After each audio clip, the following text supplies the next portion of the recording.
प्यारे बच्चों, अस्सलाम वालेकुम।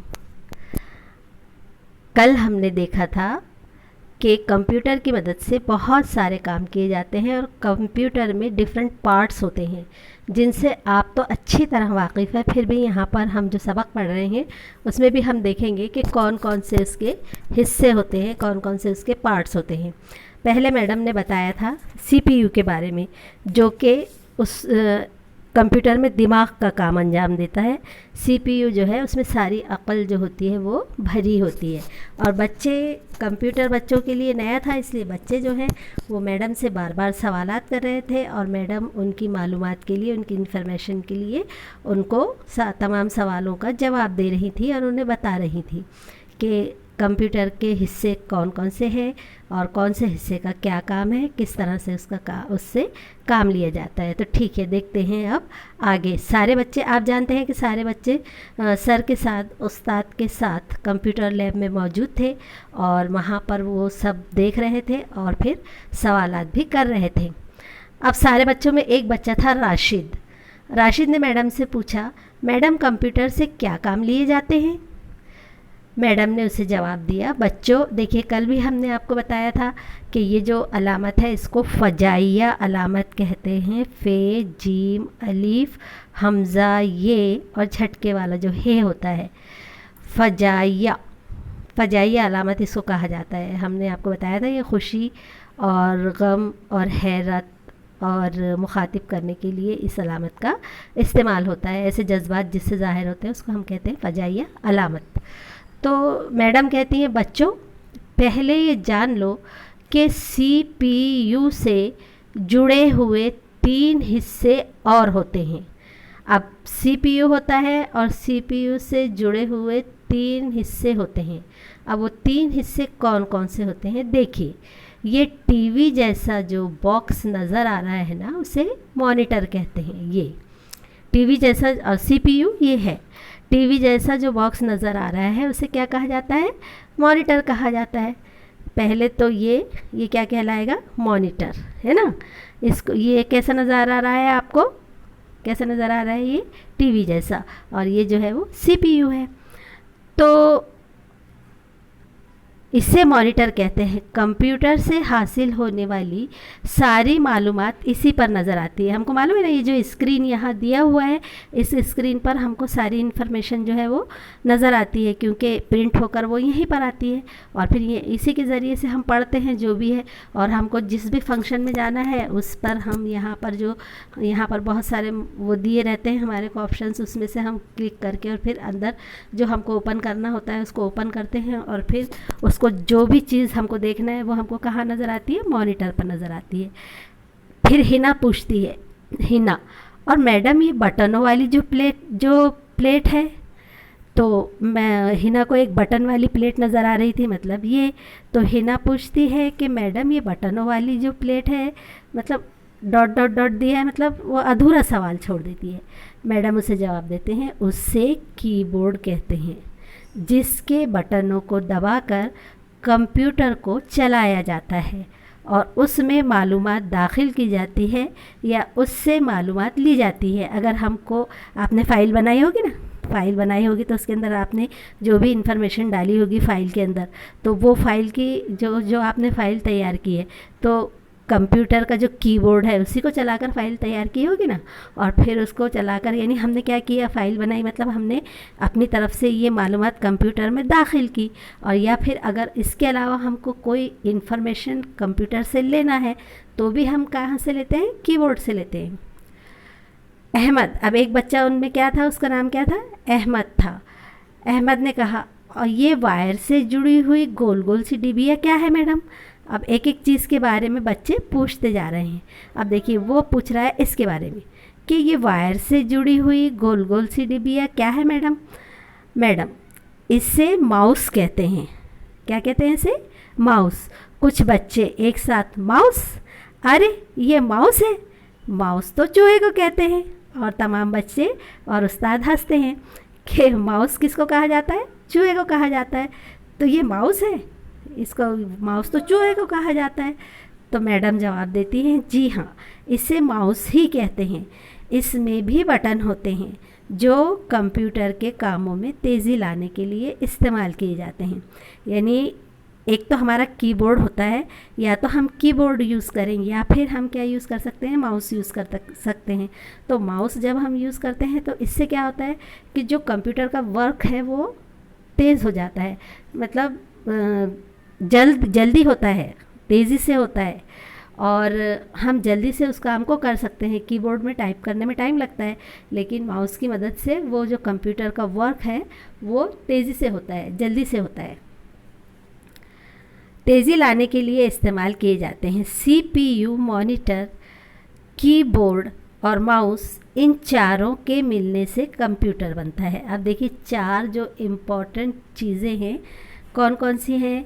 CPU, मॉनिटर, कीबोर्ड और माउस। ये कंप्यूटर की मेन चीज़ें हैं, और इनके मिलने से ही क्या बनता है? कंप्यूटर बनता है। राशिद, अब उसमें एक बच्चा था राशिद, उसने मैडम से क्या पूछा? मैडम, मैंने पूछा था कि ये क्या काम करता है। उसका सवाल अधूरा ही रह गया था, राशिद का सवाल। तो राशिद फिर दोबारा पूछता है कि मैडम, मैंने ये पूछा था कि ये क्या काम करता है। मैडम उसे जवाब देती हैं, हाँ हाँ, वही तो बता रही हूँ। कंप्यूटर ख़ुद कुछ नहीं कर सकता जब तक कि इसमें मालूमात दाखिल ना की जाए। यानी जब तक उसमें इंफॉर्मेशन होगी नहीं तो वो आपको इन्फॉर्मेशन देगा कैसे? तो यही बात मैडम बता रही हैं कि कंप्यूटर ख़ुद कुछ नहीं कर सकता जब तक इसमें मालूमात दाखिल ना की जाए। जब इसमें मालूमात दाखिल कर दी जाए तो ये बहुत से काम करता है। यानी जो इन्फॉर्मेशन हमको चाहिए, पहले बनाते वक्त उसके अंदर उन सारी मालूमात को, उस सारी इन्फॉर्मेशन को उसके अंदर डालना पड़ता है। इसकी मदद से उर्दू, हिंदी, अंग्रेज़ी, हिसाब, साइंस वग़ैरह की मालूमात हासिल की जा सकती है। यानी इन सारे मज़ामीन की, इन सारे सब्जेक्ट्स की मालूमात हम इसके ज़रिए मालूम कर सकते हैं। इसके अलावा कंप्यूटर पर हिसाब किताब किया जा सकता है। यानी जो भी हिसाब किताब है वो उस पर हम कर सकते हैं। इसकी मदद से किताबें तैयार की जा सकती हैं, किताबें भी इसकी मदद से तैयार की जा सकती हैं, और सारे दफ्तरी काम भी किए जा सकते हैं। यानी ऑफिशियल वर्क जितने होते हैं, जो भी ऑफिशियल वर्क के लिए ज़रूरी चीज़ें होती हैं, जैसे मिसाल के तौर पर कोई लिस्ट बनाना हो, या फिर उसके अलावा किसी के मतलब उसका हिसाब करना हो, ये सारी चीज़ें जो है वो बहुत सी चीज़ें होती हैं उसके अंदर, ऑफिशियल वर्क के अंदर। तो वो सारी चीज़ें जो है इसी की मदद से तैयार की जाती है। उस्ताद, बच्चों, जो किताबें और अखबार आप पढ़ते हैं, अखबार मतलब न्यूज़पेपर, बच्चों जो किताबें और अखबार आप पढ़ते हैं वो भी अब कंप्यूटर ही पर तैयार होते हैं। देखिए, यानी कितना काम बढ़ गया है कंप्यूटर का, कि जो अखबार पढ़े जाते हैं, जो न्यूज़पेपर्स पढ़े जाते हैं, वो भी कहाँ तैयार होने लगे हैं? कंप्यूटर पर तैयार होने लगे हैं। फिर हिना सवाल करती है, और मैडम, हमारी दिलचस्पी के लिए भी तो इसमें कुछ होता होगा। यानी बच्चों को अपनी अपनी मतलब की बात पहले याद आती है ना। हम तो क्या पूछती है हिना, क्या पूछती है? मैडम, हमारी दिलचस्पी के लिए भी तो इसमें कुछ होता होगा। मैडम, क्यों नहीं, कंप्यूटर पर आप बहुत सारे खेल भी खेल सकते हैं। तब मैडम जवाब देती हैं कि क्यों नहीं, कंप्यूटर पर बहुत सारे गेम्स भी खेले जा सकते हैं। यानी बच्चे अपने मतलब की बात पहले पूछते हैं, है ना। पढ़ाई लिखाई की बात बाद में, पहले गेम की बात। तो ये आप ही की बहन है ना हिना, बराबर कहा उसने कि हमारी दिलचस्पी के लिए क्या है।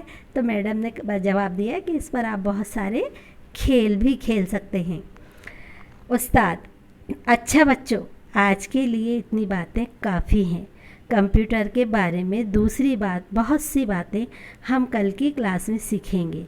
और तमाम बच्चे कंप्यूटर लैब से खुशी खुशी जमात की तरफ वापस जाते हैं। तो फिर बाद में जो उनके क्लास टीचर होते हैं, जो उनके सर होते हैं, वो कहते हैं कि बेटा, आज के लिए जो इतनी मालूमात है वो काफ़ी है। इतनी बातें जो हमने आज कंप्यूटर के ताल्लुक़ से की हैं वो सब काफ़ी हैं। अब हम जो और इसके बारे में मालूमात हासिल करना होगी या जो सीखना होगा वो हम कल की क्लास में सीखेंगे। यानी आप तो जाते थे, आपको तो अच्छी तरह से कंप्यूटर से आप वाकिफ़ हैं, आपको सारे उसके फंक्शंस भी मालूम होंगे। आपका पीरियड हुआ करता था ना, उसके बाद आपको थ्योरी भी दी जाती थी और फिर आपका प्रैक्टिकल भी होता था ना वीक में। तो वो सारी चीज़ें आपको याद आ गई होंगी इंशाल्लाह, और आप तो अच्छे से जानते ही हैं कि कंप्यूटर के कौन कौन से हिस्से को क्या कहा जाता है। तो ठीक है बेटा, ये था हमारा सबक जो यहाँ पर मुकम्मल हो गया, और इंशाल्लाह ताला मिलते हैं हम अपने अगले लेसन में। और हाँ बेटा, एक बात याद रखिए, इंसान के लिए दुनियावी कामों से ज़्यादा ज़रूरी आखिरत की तैयारी है। नमाज फ़र्ज़ है, नमाज माफ़ नहीं है। आप सबको नमाज़ पढ़ना है, 5 वक्त की, अल्लाह से दुआ करना है हर चीज़ के लिए। जिस दौर से आप गुज़र रहे हैं, जिस दौर से हम गुज़र रहे हैं, उसमें अल्लाह से रुजू करना बहुत ज़रूरी है। हर चीज़ के लिए दुआ कीजिए, सेहत के लिए दुआ कीजिए, तंदुरुस्ती के लिए दुआ कीजिए, वालिदैन के लिए दुआ कीजिए, रोज़ी के लिए दुआ कीजिए, अपनी पढ़ाई के लिए दुआ कीजिए, और ख़ास तौर से नमाज़ें अदा करके अल्लाह ताला के सामने गिड़गिड़ा कर अपने गुनाहों की माफ़ी मांगिए, और अल्लाह ताला से बार बार दुआ कीजिए कि अल्लाह ताला तमाम हालात जो है वो मामूल पर ला दे।